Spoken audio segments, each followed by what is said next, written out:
Does Allah, the Mighty and Majestic, say that? No. The Almighty leaves humans to their responsibilities, making them hear, see, and reason with their own responsibilities.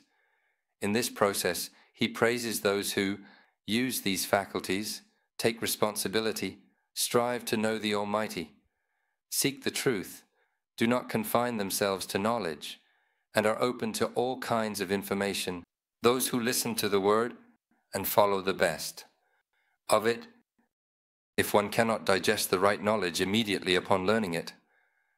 This is possible.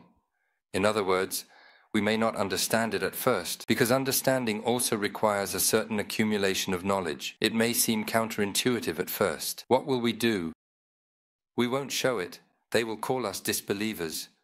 The Almighty says, وَإِن كُنْتَ فِي شَكٍ مِمَّا أَنزَلْنَا إِلَيْكَ.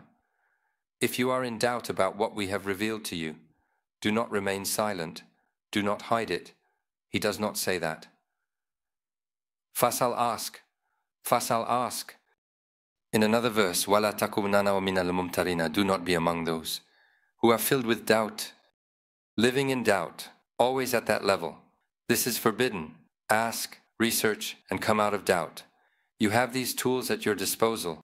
Therefore, Allah, the Mighty and Majestic, has set the process this way, and does not say to glorify the declaration of faith.